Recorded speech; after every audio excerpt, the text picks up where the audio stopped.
नमस्कार दर्शक बंधु बाजिब डोल खोलिब पोल मुझे नहीं आसी आउ गोटे एपिसोड दुशासन पृष्टि जहाँकि केउभली भाव में आम देखा से पारिबा पणिया जहाँकि से तहसिलदार एवं जो गंदिया तहसिलदार रोचंती एवं जो निहल प्रसाद आईआईसी रोचंती ए पारिबा पणिया ए दुई जनक सरकारी बाबूंकर पारिबा पणिया आम देखु आपन को आम कही रखुचु जो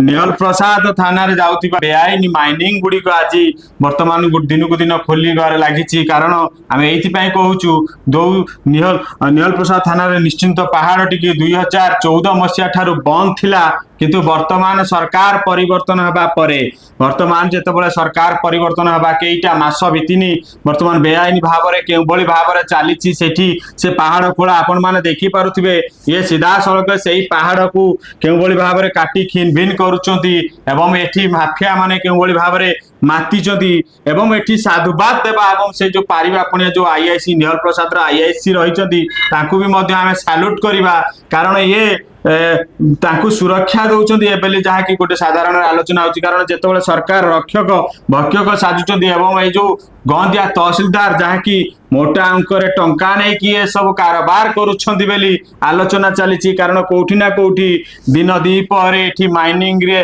केउभली भाव में गाड़ी रे लोड होची आपण देखि पारुथबे एठी कोठी ना कोठी सीधा सड़क सरकारी को प्रशासन अधिकारी को ऊपर एंगुल उठुची आम सहित अधिक विवरणी देवाई आम सहित फोन लाइन जोड़ी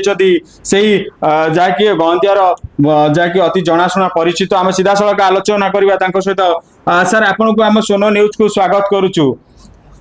धन्यवाद सर कौन कहे बर्तमान जहाँकि देखुवे निहल प्रसाद थाना रे बर्तमान केउभली भाव में जो पहाड़ गुड़िक चली केते दिन हम चली आपण फेसबुक आईडी आम देखी जे कि गतकाली गोटे पोस्ट कर ए विषय कौन कहे सर ये जो निश्चिंता पहाड़ रे जो चोरी वर्तमान को चली ये गत जून जुलाई मासरू 24 मसीहा जून जुलाई मासरू प्राय आरंभ ये वर्तमान जो 2014 मसीहा पर खनि गुड़िक सरकार निलाम देना बर्तमान जो तहसिलदार कथा कहूँ एक्चुअली तहसिलदार रोल विशेष किसी ना तहसिलदार बर्तमान खनि विभाग संपृक्त सब इंटर डिपार्टमेंट कोऑर्डिनेशन आवश्यकता अच्छी खनि विभाग पुलिस विभाग राजस्व विभाग जंगल विभाग मेन जेहेतु रिजर्व जंगल निश्चित रिजर्व जंगल बेसी रोल हूँ डीएफओ ढेंकानाल डीएफओ किंतु ढेंकानाल डीएफओ तरफ कौन प्रकार पदक्षेप दि जाऊ ना एटी निहल प्रसाद थाना नाक तले चोरी चली सब जापार कि कथा हूँ कौन ये खनि विभाग निर्देश नदेले कौन दल हवा संभव नुहे मुझे धन्यवाद देवी ढेंकानाल जिलापाल को गत डिसेम्बर मसरे पिकनिक गाड़ी आगे प्राय 100 पुलिस आसी 20-21 गाड़ी सीज करते सीज करठू जिते मात्रा चोरी होता कमी जाती प्राय 60-70% कमी जाती तथा चोरी चली तो बर्तमान जेहेतु खनि विभाग राजस्व विभाग पुलिस विभाग जंगल विभाग ये चारटांग विभाग इंटर कोऑर्डिनेशन रोना से माफिया मान सक्रिय होकर आमर जो सीमावर्ती अंचल जाजपुर जिला को कलापथर चालान कर तेणु निश्चित भाव में बाबद राज्य सरकार को अवगत कराई मु आशा करुँगी खूब शीघ्र प्रशासन यहाँ पर पदक्षेप नब देखो जितेबाला या पूर्व कहते आपड़ तो इन्हें कहले जिलापाल को धन्यवाद देले जिलापाल जो या प्रति चढ़ऊ करते एवं जिते गाड़ी गुड़ी हाइवा गुड़ी को सीज करा जायतिला वास्तव में से हाइवा गुड़ी वर्तमान रिलीज हो जाइछि एवं किछि रिलीज हेछि किछि रहि जाइछि जोटा जंगल अंचल रहितला से सब 3-4 हाइवा वर्तमान अछि सडंगी रेंज अछि आउ ता परे भी चली कारण कथा होती एटी गोटे इंटर डिस्ट्रिक्ट लुटेरा गैंग से माने ऑलरेडी एक्टिव अछन से कि हम लोकल लोक के संपर्क हम किसी पॉलिटिकल लोक मते संपर्क संगे तेणु तो से प्रोटेक्शन दौरान से लुट चलती तेणु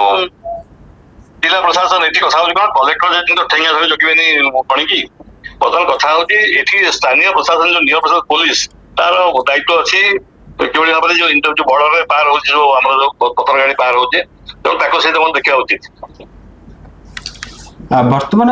एठी कोठी ना कोठी जेतेबेले तांको दायित्व से संपूर्ण भाव में ठीक भाव तुलौ ना तामाने आपनकर कहबा कथा जे संपूर्ण भाव में जो पुलिस एवं जो माइनिंग रो डीडीएम जे रहउचंती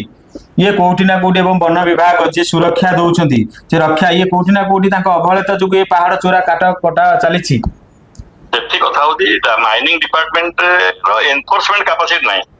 जन एनफोर्समेंट करिवे जिला प्रशासन एनफोर्समेंट करिवो एठी जहाँ ढेंकानाल माइनिंग डिपार्टमेंट जी स्टाफ रहा कथा स्टाफ भी ना तो से भी माने ଅନନୋନ୍ ଏଇ ଯୋଉ ଚୋରି ରୋକିବାରେ ଯେହେତୁ ତାଙ୍କ ପାଖେ ସଫିସିଏଣ୍ଟ ଷ୍ଟାଫ୍ ନାହାନ୍ତି, ସଫିସିଏଣ୍ଟ ଷ୍ଟାଫ୍ ସରକାର ଦେଇନାହାନ୍ତି, ତେଣୁ ଏଠି କଥା ହଉଛି ମେନ୍ କଥା ହଉଛି ଏଠି ଇଣ୍ଟର ଡିପାର୍ଟମେଣ୍ଟାଲ କୋଅର୍ଡିନେସନ ନିହାତି ଆବଶ୍ୟକତା ଅଛି। ନିହାତି ପକ୍ଷେ ଆପଣ ଅଧିକ ବିବରଣୀ ଦେଇଥିବାକୁ ଆପଣଙ୍କୁ ଅଶେଷ ଅଶେଷ ଧନ୍ୟବାଦ। କେଉଁଭଳି ଭାବରେ ଶୁଣୁଥିଲେ ଯାହାକି ଆମକୁ ଅଧିକ ତଥ୍ୟ ଦଉଥିଲେ ଏବଂ ଇଏ ସିଧାସଳଖ କହୁଛନ୍ତି ଆଜି ଯାହାକି ମୌକା ଉପରେ ଚୌକା ମାରୁଛନ୍ତି ମାଫିଆ ମାନେ, କାରଣ ଏଠି କୋଉଠି ନା କୋଉଠି ଯୋଉ ମାଇନିଂ ଡିପାର୍ଟମେଣ୍ଟ ଏବଂ ଷ୍ଟାଫ ସର୍ଟ ରହୁଛି ବୋଲି ଯାହାକି ଆଲୋଚନା ହଉଛି, ସେଥିପାଇଁ ଏଠି ମୌକା ଉପରେ ଚୌକା ମାରୁଛନ୍ତି ସେ ମାଫିଆ ମାନେ ଏବଂ ସେଠିକାର ମାଇନିଂ ର ଯୋଉ ଡିଡିଏମ ରହୁଛନ୍ତି ଏବଂ ଏଠିକାର ଯୋଉ ଲୋକ ପ୍ରତିନିଧି ମାନେ ରହୁଛନ୍ତି ଏବଂ ଏଠିକାର ଯୋଉ ଲୋକ ସରକାରୀ କର୍ମଚାରୀ ମାନେ ରହୁଛନ୍ତି, ୟା ପ୍ରତି ନିହାତି ପକ୍ଷରେ ଦୃଷ୍ଟି ଦିଅନ୍ତୁ ଏବଂ ପୂର୍ବରୁ ଯେତେବେଳେ ଆକୁ ସିଜ୍ କରାଯାଇଛି ଏବଂ ଜିଲ୍ଲାପାଳଙ୍କର ନିର୍ଦ୍ଦେଶରେ ଆକୁ